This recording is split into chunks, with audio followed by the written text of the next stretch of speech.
Assalamualaikum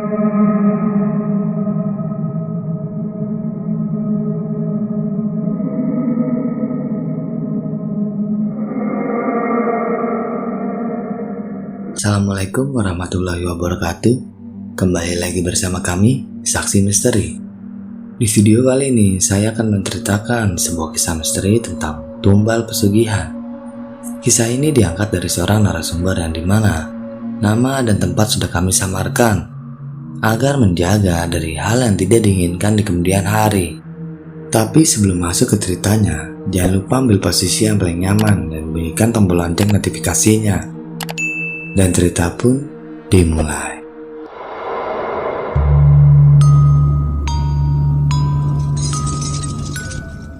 Namaku Reza. Cerita tumbal pesugihan ini yang aku alami ini terjadi sudah lama sekali. Hampir 15 tahun yang lalu, di sebuah desa pinggiran dari perkotaan di kawasan Bandung Selatan. Sebut saja Haji Alam, adalah orang terkaya di kampungku. Sawahnya berhektar-hektar, rumah di setiap daerah, perusahaannya di mana-mana, dan juga kekayaan yang melimpah ruah. Sepertinya tak akan habis sampai 7 turunan. Namun konon menurut orang banyak, khususnya penduduk sekitar, mempunyai praduga kalau kekayaan Haji Alam didapat dari hasil pesugihan. Setiap ada acara apapun, atau apalagi acara ruatan, beliau pasti selalu mengadakan pagelaran wayang golek dengan dalang yang sangat tersohor di masanya. Namun setiap usai acara ruatan tersebut, pasti selalu saja ada yang meninggal dunia ketika pulang dari menonton wayang. Dan korban kematiannya selalu saja tidak wajar.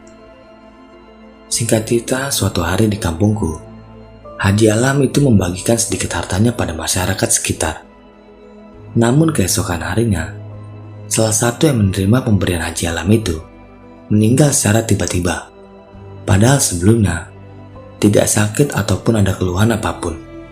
Namun tiba-tiba mendadak langsung meninggal dunia tanpa diketahui sebabnya.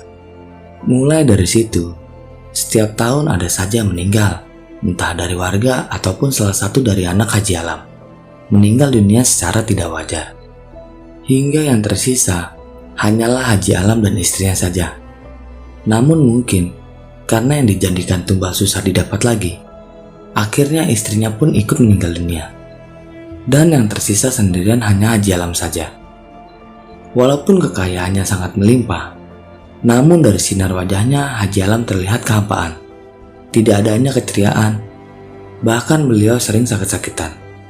Hingga kemudian Haji Alam mencari orang yang mau dijadikan pembantunya untuk menemaninya dan menjadikan orang yang mengurusnya di saat Haji Alam sudah mulai sakit-sakitan. Karena hanya dialah yang tersisa setelah semua keluarganya sudah meninggal dunia, dari anak, istri, dan menantunya. Singkat cerita, Haji Alam pun mendapatkan seorang pembantu yang mengurus dan menemaninya di saat dia dalam kesendiriannya. Sebut saja namanya Mang Soleh. Seorang pria parubaya yang pandai mengurus rumah, kebun, dan juga bisa merawat Haji Alam dengan baik.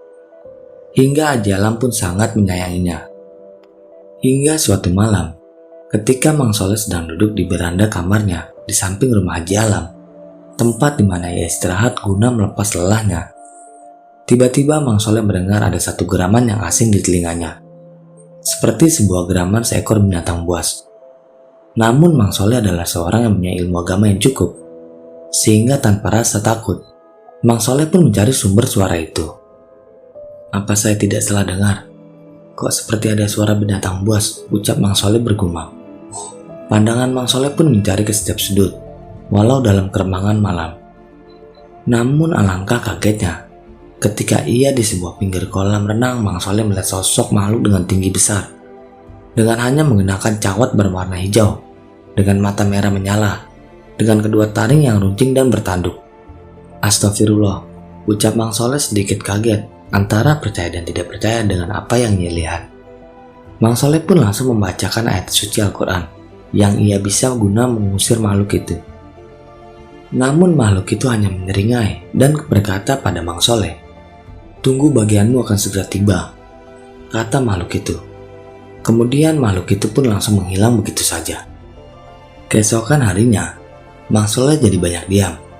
Ia tidak mau menceritakan perihal kejadian semalam pada majikannya Haji Alam. Hingga Haji Alam pun bertanya pada Mang Soleh, "Mang, ada apa? Kamu kok jadi pendiam? Tidak seperti biasanya. Apa ada masalah? Coba cerita sini ke saya. Siapa tahu saya bisa bantu," ucap Pak Haji Alam. Namun Mang Soleh hanya menjawab, "Tidak ada apa-apa Pak Haji. Mungkin karena capek saja," kata Mang Soleh. "Kalau capek istirahat saja Mang," ucap Pak Haji menimpali. Mang Soleh hanya tersenyum saja mendengar perkataan Pak Haji. "Iya Pak Haji." "Ya sudah, kalau ada apa-apa bilang saja ke Pak Haji ya Mang," ucap Haji Alam. Dan Mang Soleh pun hanya mengangguk dengan ramah. Singkat cerita, beberapa hari telah berlangsung. Semenjak kejadian Mang Soleh melihat makhluk itu, Mang Soleh jadi semakin rajin beribadah, berzikir, pasrah dan meminta pertolongan hanya kepada Allah Subhanahu wa Ta'ala. Karena dalam benaknya, ia sudah merasa yakin kalau yang disebutkan oleh masyarakat banyak itu benar, bahwa Haji Alam majikannya memang bersekutu dengan jin. Hingga di suatu malam, sekitar jam 1 dini hari, tepat di malam Jumat, ketika Mang Soleh hendak tertidur kembali setelah melaksanakan salat tahajud, tiba-tiba saja ia mendengar geraman yang pernah didengarnya dulu. Namun geraman kali ini disertai sebutan memanggil namanya. "Soleh, Soleh, ini sudah waktunya kamu ikut saya," ucap makhluk itu. Mang Soleh pun kaget dan langsung terjaga. Namun dengan ilmu agama dan keyakinannya hanya kepada Allah, Mang Soleh malah balik menantang makhluk itu. "Hei jin, setan, kamu berani bawa saya? Coba tunjukkan wajah aslimu di depan saya," ucap Mang Soleh dengan lantang. Hingga makhluk itu pun langsung menampakkan dirinya di hadapan Mang Soleh.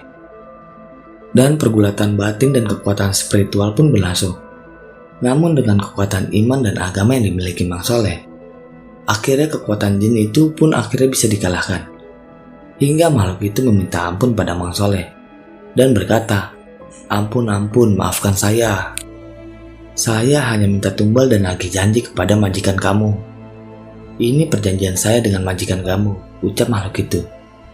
Kemudian dijawab oleh Mang Soleh, "Kamu makhluk laknat, sana pergi. Siapa saja yang sudah kamu bawa dan kamu jadikan tumbal kamu," ucap Mang Soleh. Dan alangkah kagetnya Mang Soleh ketika makhluk itu menceritakan semuanya. Kalau tumbal pesugihan meski diambil setiap tahun 1 nyawa, dan dari mulai anak, cucu sampai menantu telah dijadikan tumbalnya oleh Haji Alam. Bahkan masyarakat sekitar pun yang telah merasakan kenikmatan dari kekayaan Haji Alam pun telah menjadi korbannya. Setelah mendengar penuturan makhluk itu, Mang Soleh merapalkan mantra serta doa yang bisa membunuh atau mengusir makhluk itu. Hingga akhirnya, makhluk itu langsung panasan dan pergi menghilang begitu saja. Namun sesaat setelah makhluk itu pergi, tiba-tiba saja Mang Soleh mendengar deritan dari dalam rumah. Ternyata suara itu keluar dari mulut Haji Alam menjelang ajalnya. Ketika Mang Soleh sampai di kamar Haji Alam, alangkah kagetnya ketika melihat Haji Alam sudah terbujur kaku dengan mata melotot dan lidah yang menjulur keluar sudah jadi mayat. "Innalillahi wa inna ilaihi rajiun," kata Mang Soleh sambil menghampiri mayat Haji Alam yang sudah meninggal dunia dalam keadaan tidak wajar itu. Setelah peristiwa kematian Haji Alam yang sangat tragis, seisi kampung menjadi geger dengan kejadian itu. Tak sedikit yang ingin tahu kejadian seperti apa. Hingga Mang Soleh dipanggil oleh ketua desa setempat untuk menceritakan perihal kejadiannya dari awal hingga akhir. Dan akhir dari kesepakatan bersama desa setempat, dikarenakan ahli waris dari Haji Alam sudah meninggal semua nyaris tak tersisa.